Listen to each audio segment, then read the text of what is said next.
রান্নাঘরে শ্বশুরের প্রেমের প্রস্তাব শুনে আমি স্তব্ধ হয়ে গেলাম। আমি রাতে রান্নাঘরে কাজ করছিলাম। স্বামী বিদেশে, শাশুড়ি মারা গেছেন 2 বছর আগে। শ্বশুর একা থাকেন দোতলায়। হঠাৎ শ্বশুর রান্নাঘরে এসে আমার পাশে দাঁড়ালেন। আমি তাকে চা দিতে যাচ্ছিলাম, তিনি আমার হাত ধরে বললেন, মা, তোমাকে আমি মায়ের মতো দেখতাম, কিন্তু গত 2 বছরে তোমার সেবায়ত্ন দেখে আমার মন বদলে গেছে। আমি তোমাকে আমার স্ত্রী হিসেবে পাশে চাই। ছেলেকে ডিভোর্স দিয়ে আমাকে বিয়ে করবে? আমরা এখান থেকে চলে যাব অন্য জেলায়। আমি চায়ের কাপ হাতে নিয়ে থমকে দাঁড়িয়ে গেলাম। শ্বশুর কি সত্যিই আমাকে বিয়ের প্রস্তাব দিচ্ছেন? আমার স্বামীর বাবা? এটা কিভাবে সম্ভব? বাবা, আপনি ঠিক আছেন তো? আমি কাপা হাতে চায়ের কাপ টেবিলে রাখলাম। আমি সম্পূর্ণ সুস্থ আছি, মা। তিনি আমার আরও কাছে এলেন। তার চোখে এমন এক দৃষ্টি যা আমি আগে কখনো দেখিনি। আমি জানি এটা অস্বাভাবিক শোনাচ্ছে, কিন্তু সত্যি বলতে কি, গত 2 বছরে আমি তোমাকে খুব কাছ থেকে দেখেছি। তোমার সেবা, তোমার যত্ন, তোমার ভালোবাসা, এসব দেখে আমি তোমার প্রেমে পড়ে গেছি। আমি পিছিয়ে গেলাম, রান্নাঘরের দেয়ালে আমার পিঠ ঠেকল। বাবা, এটা খুব অনুচিত কথা। আমি আপনার বৌমা, আপনার ছেলের বউ। আমি জানি, মা। তিনি আমার হাত ধরার চেষ্টা করলেন, কিন্তু আমি সরে গেলাম। কিন্তু আমার ছেলে বিদেশে থাকে, বছরের বেশিরভাগ সময় সে তোমার কথা ভাবে না। আমি তোমাকে সুখী করতে চাই, আমার স্ত্রী হিসেবে। আমি বিশ্বাস করতে পারছিলাম না যে আমার শ্বশুর, যিনি আমাকে এতদিন মেয়ের মতো স্নেহ করেছেন, তিনি আমাকে বিয়ের প্রস্তাব দিচ্ছেন। এটা কি কোনো অসুস্থতার লক্ষণ? বাবা, আপনি ক্লান্ত। আমি দরজার দিকে এগোতে থাকলাম। আপনি ঘুমিয়ে পড়ুন, কাল সকালে আপনি নিজেই বুঝতে পারবেন এটা কত অনুচিত। আমি সম্পূর্ণ সুস্থ মনে এই প্রস্তাব দিচ্ছি, মা। তিনি দৃঢ় কণ্ঠে বললেন। তুমি ভেবে দেখো, আমরা অন্য জেলায় চলে যাব, সেখানে কেউ আমাদের চিনবে না। আমরা নতুন জীবন শুরু করব। এই গল্পটি সম্পূর্ণ শুনলে আপনাদের পানি অটোমেটিক বের হয়ে যাবে, সো যত দ্রুত সম্ভব হাতের কাছে টিস্যু নিয়ে বসে পড়ো। বিছানার চাদর যেন নষ্ট না হয় সেটা সম্পূর্ণ খেয়াল রাখার অনুরোধ জানিয়ে গল্পটি এখন শুরু করব। তার আগে সর্বশেষ অনুরোধ, দয়া করে এমন পানি বের করার গল্প নিয়মিত শুনতে আমাদের চ্যানেলটি সকলেই সাবস্ক্রাইব করুন। ধন্যবাদ। হ্যালো বন্ধুরা, আমার নাম অঞ্জলি দাস। আমার বয়স 3-4 বছর। আমার স্বামী সুজয় দাস, বয়স 3-8 বছর, পেশায় একজন সফটওয়্যার ইঞ্জিনিয়ার। আমাদের ছেলে অভি 1-0 বছর বয়সী, স্কুলে পড়ে। আমার শ্বশুর হরিপদ দাস, বয়স 6-5, একজন অবসরপ্রাপ্ত শিক্ষক। আমার শাশুড়ি মঞ্জুলা দাস 2 বছর আগে হৃদরোগে মারা গেছেন। আমি সেদিন রাতে সেই অস্বস্তিকর পরিস্থিতি থেকে পালিয়ে নিজের ঘরে চলে এসেছিলাম। সারারাত ঘুম হয়নি আমার। শ্বশুরের কথাগুলো বারবার কানে বাজছিল। কিভাবে তিনি এমন কথা বলতে পারেন?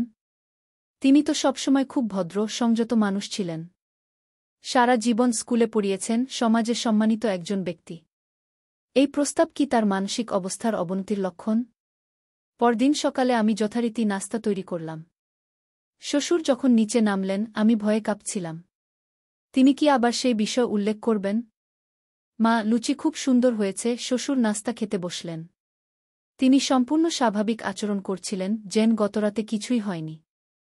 ধন্যবাদ বাবা, আমি মৃদু স্বরে উত্তর দিলাম, তার চোখের দিকে তাকাতে পারছিলাম না। আজ স্কুলে একটা মিটিং আছে, একটু দেরি হবে ফিরতে, তিনি জানালেন। অবসরপ্রাপ্ত হওয়া সত্ত্বেও শ্বশুর প্রায়ই স্কুলে যেতেন, নানা ধরনের শিক্ষামূলক কার্যক্রমে অংশ নিতেন। ঠিক আছে বাবা, আমি বললাম। সারাদিন আমি ভাবলাম গতরাতের ঘটনা নিয়ে। হয়তো শ্বশুর অতিরিক্ত ক্লান্ত ছিলেন। হয়তো শাশুড়ির মৃত্যুর পর একাকিত্ব তাকে এরকম অদ্ভুত চিন্তা করতে বাধ্য করেছে। আমার মনে হলো তাকে একজন মনোবিজ্ঞানীর কাছে নিয়ে যাওয়া উচিত। সন্ধ্যায় শ্বশুর বাড়ি ফিরলেন। আমি তার জন্য চা তৈরি করে নিয়ে গেলাম তার ঘরে। বাবা, চা? আমি দরজার বাইরে থেকে বললাম।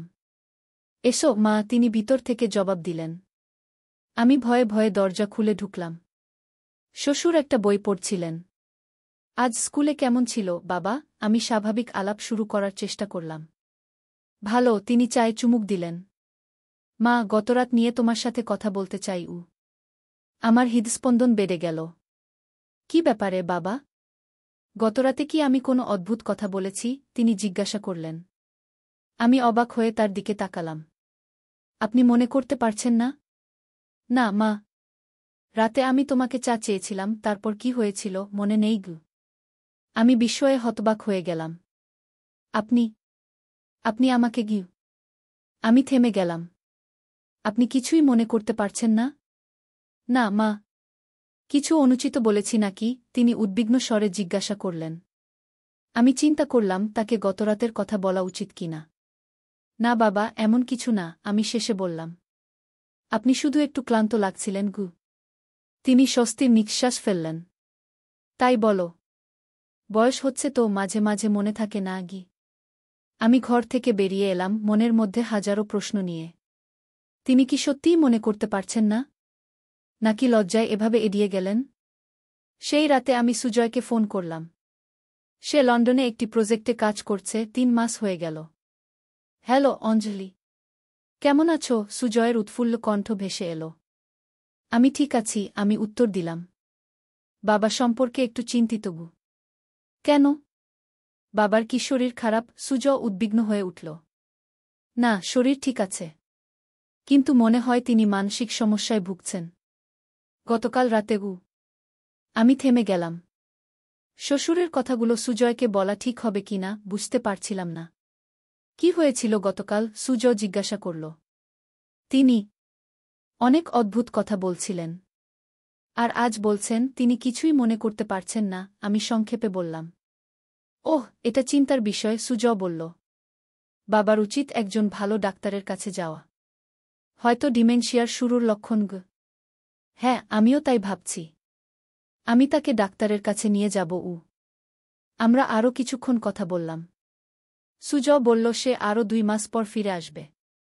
ফোন কেটে দেওয়ার পর আমি আবার চিন্তা করতে বসলাম। ডিমেনশিয়া বা অন্য কোনো মানসিক সমস্যা থাকলে শ্বশুরকে অবশ্যই চিকিৎসা করাতে হবে। পরদিন সকালে আমি শ্বশুরকে বললাম, বাবা, চলুন একবার ডাক্তারের কাছে যাওয়া যাক। আপনার স্বাস্থ্য পরীক্ষা করা হয়নি অনেক দিন গ। আমি তো ঠিকই আছি মা, তিনি অবাক হয়ে বললেন। তবুও একবার পরীক্ষা করে নেওয়া ভালো, আমি জোর দিলাম। তিনি শেষে রাজি হলেন। আমি ডাক্তার আহমেদের কাছে অ্যাপয়েন্টমেন্ট নিলাম। তিনি একজন নামকরা নিউরোলজিস্ট। ডাক্তার আহমেদ নানা ধরনের পরীক্ষা করলেন, শ্বশুরকে নানা প্রশ্ন জিজ্ঞাসা করলেন। শেষে তিনি আমাকে একপাশে ডেকে নিলেন। দেখুন, প্রাথমিক পরীক্ষায় কিছু পাওয়া যাচ্ছে না। কিন্তু আমি কিছু টেস্ট করতে চাই, এমআরআই, কিছু রক্ত পরীক্ষা গো। আপনি কি মনে করেন শ্বশুরের কোনো মানসিক সমস্যা আছে? আমি উদ্বিগ্ন হয়ে জিজ্ঞাসা করলাম। এখনই কিছু বলা যাবে না, ডাক্তার আহমেদ বললেন। কিন্তু স্মৃতিভ্রংশ, ব্যক্তিত্বের পরিবর্তন, এগুলো বিভিন্ন নিউরোলজিক্যাল কন্ডিশনের লক্ষণ হতে পারে কি? আমরা পরীক্ষাগুলোর জন্য অ্যাপয়েন্টমেন্ট নিলাম। ঘরে ফেরার পথে শ্বশুর চুপ ছিলেন। বাড়ি পৌঁছে তিনি নিজের ঘরে চলে গেলেন। আমি ভাবলাম শ্বশুর হয়তো অসুস্থ বোধ করছেন। রাতে আমি শ্বশুরের জন্য খাবার নিয়ে তার ঘরে গেলাম। দরজা ধাক্কা দিতেই ধীরে ধীরে খুলে গেল। ঘরের আলো নেভানো, শুধু একটা ছোট বাতি জ্বলছে। শ্বশুর বিছানায় শুয়ে আছেন, পিঠ আমার দিকে। বাবা, খাবার এনেছি, আমি ডাকলাম। তিনি ঘুরে তাকালেন। তার চোখে আবার সেই অদ্ভুত দৃষ্টি। আমার হাত থেকে ট্রে পড়ে যাওয়ার উপক্রম হল। এসো মা, তিনি একটু অদ্ভুত স্বরে বললেন। ঠিক যেমন গত পরশু রাতে বলেছিলেন। আমি তোমার জন্য অপেক্ষা করছিলাম গ। আমি পিছু হটলাম। বাবা, আপনার খাবার এখানে রাখছি। আপনি খেয়ে নিন গু। না মা, আমার সাথে বসো, তিনি উঠে বসলেন। আমরা কথা বলি। বাবা, আমার কাজ আছে, আমি কোনমতে বললাম। তুমি কি এখনও আমার প্রস্তাব নিয়ে ভাবছ? তিনি হঠাৎ জিজ্ঞাসা করলেন।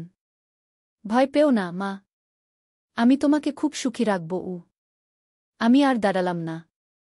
ট্রেটা টেবিলে রেখে দ্রুত বেরিয়ে এলাম ঘর থেকে। আমার বুক ধকধক করছিল। এটা কি চলছে? সকালে তিনি বলছিলেন গতরাতের কিছুই মনে নেই, আর এখন আবার একই কথা। এর অর্থ কি? আমি সোজা সুজয়কে ফোন করলাম। সুজয়, তোমার যত তাড়াতাড়ি সম্ভব ফিরে আসা দরকার। কি হয়েছে অঞ্জলি? বাবার অবস্থা কি আরও খারাপ হয়েছে? সুজয় উদ্বিগ্ন স্বরে জিজ্ঞাসা করল। আমি সব খুলে বললাম, শ্বশুরের প্রস্তাব, তার স্মৃতিলোপ, আবার সেই একই আচরণ। সুজয় কিছুক্ষণ চুপ থাকল। আমি আসছি। তুমি ততক্ষণ অবিকে নিয়ে আমার খালার বাসায় চলে যাও। না, আমি ঠিক আছি, আমি জবাব দিলাম। ডাক্তার বলেছেন এটা কোনো নিউরোলজিক্যাল সমস্যা হতে পারে। আমি শ্বশুরকে একা ফেলে যেতে পারব না গিয়ে। সুজ আরও কিছুক্ষণ আমাকে বোঝাতে চেষ্টা করল, কিন্তু আমি দিচ্ছিলাম। শেষে সে বলল 3 দিনের মধ্যেই ফিরে আসবে। সে রাতে আমি নিজের ঘরের দরজা ভেতর থেকে বন্ধ করে রাখলাম। সকালে উঠে দেখি শ্বশুর যথারীতি টেবিলে বসে খবরের কাগজ পড়ছেন। মা, চা দেবে? তিনি স্বাভাবিক গলায় জিজ্ঞাসা করলেন। আমি সন্দিগ্ধ দৃষ্টিতে তার দিকে তাকালাম। বাবা, আপনি ঠিক আছেন? হ্যাঁ মা, একদম ঠিক আছি, তিনি অবাক হয়ে বললেন। কেন? গতরাতে কিছু মনে আছে? আমি সাবধানে জিজ্ঞাসা করলাম। তিনি চিন্তা করে বললেন, তুমি আমার জন্য খাবার এনেছিলে, তারপর আমি খেয়ে ঘুমিয়ে পড়েছি। কেন, কিছু হয়েছিল নাকি? আবার সেই একই কথা। তিনি আবার বলছেন যে তিনি কিছুই মনে করতে পারছেন না। আমি চা তৈরি করে নিয়ে এলাম। বাবা, আজ আমরা হাসপাতালে যাব। আপনার কিছু পরীক্ষা করাতে হবে কি? ঠিক আছে মা, তিনি সহজভাবে রাজি হয়ে গেলেন। হাসপাতালে গিয়ে এমআরআই, রক্ত পরীক্ষাসহ সব পরীক্ষা হয়ে গেল। ডাক্তার আহমেদ বললেন, রিপোর্ট আসতে 2-3 দিন সময় লাগবে। ঘরে ফেরার পথে আমি ভাবছিলাম কি করা উচিত। রাতে আবার শ্বশুর সেই একই আচরণ করবেন, এ ব্যাপারে আমি প্রায় নিশ্চিত ছিলাম। কিন্তু কেন এমন হচ্ছে? এটা কি সত্যিই কোনো মানসিক রোগ? বাড়ি ফিরে আমি একটা সিদ্ধান্ত নিলাম। আমি শ্বশুরের ঘরে একটা ক্যামেরা লুকিয়ে রাখব। এতে করে তার আচরণের প্রমাণ থাকবে, যা ডাক্তারকে দেখাতে পারব। আমার ল্যাপটপের ওয়েবক্যাম ব্যবহার করে আমি শ্বশুরের ঘরে একটা ছোট বইয়ের আড়ালে সেটি লুকিয়ে রাখলাম, যখন তিনি বাথরুমে ছিলেন। সেই দিন সন্ধ্যায় আমি শ্বশুরের খাবার নিয়ে তার ঘরে গেলাম। তিনি টিভি দেখছিলেন, সম্পূর্ণ স্বাভাবিক। এই যে বাবা, আপনার খাবার, আমি ট্রে টেবিলে রাখলাম। ধন্যবাদ মা, তিনি মুচকি হেসে বললেন। তুমি ভেতরে এসে বসো, একসাথে খাই গু। আমি অবিকে খাইয়ে আসি, তারপর আসছি, আমি বললাম। ঠিক আছে, তিনি বললেন। আমি দ্রুত অবিকে খাইয়ে তাকে তার ঘরে রেখে এলাম। তারপর আমার ল্যাপটপে লগ ইন করে ওয়েবক্যামের লাইভ ফিড দেখতে শুরু করলাম। শ্বশুর তখনও খাচ্ছিলেন, টিভি দেখতে দেখতে।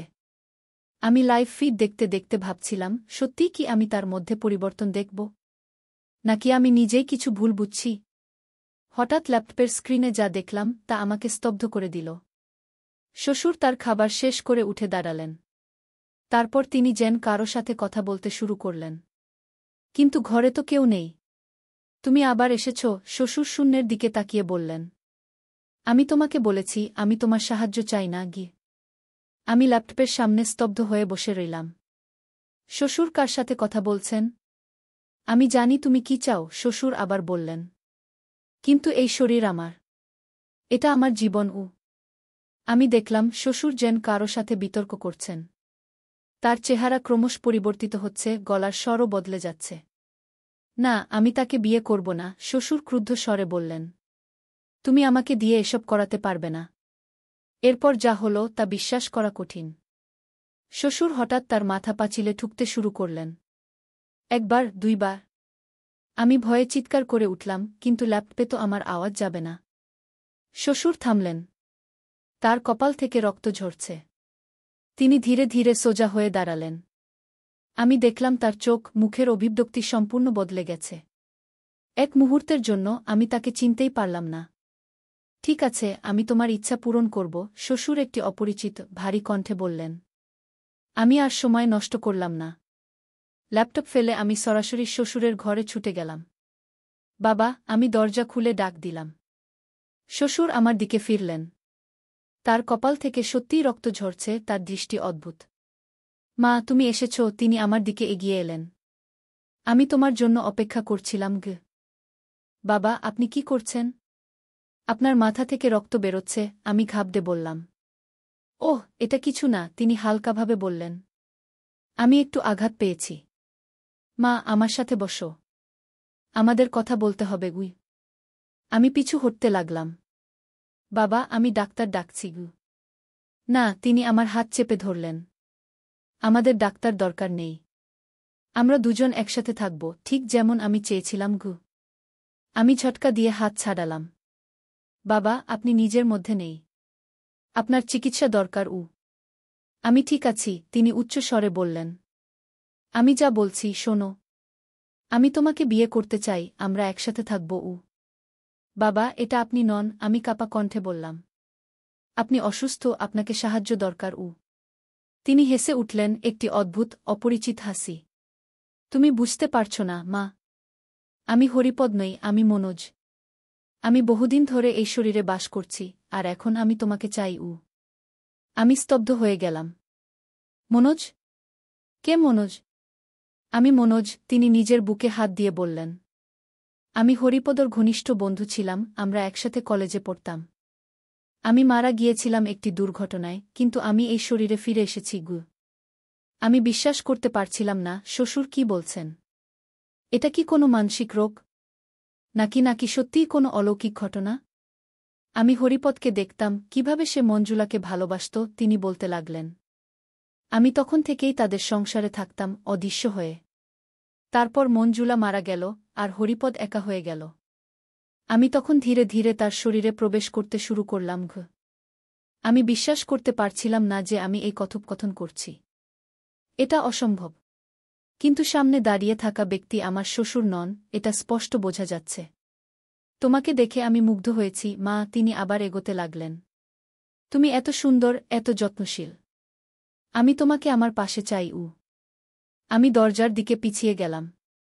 আপনি দয়া করে শান্ত হন। আমি সাহায্য আনছি। না, তিনি আমার পথ আটকে দাঁড়ালেন। তুমি কোথাও যাবে না। আমরা একসাথে থাকব। হঠাৎ শ্বশুরের চেহারা আবার পরিবর্তিত হল।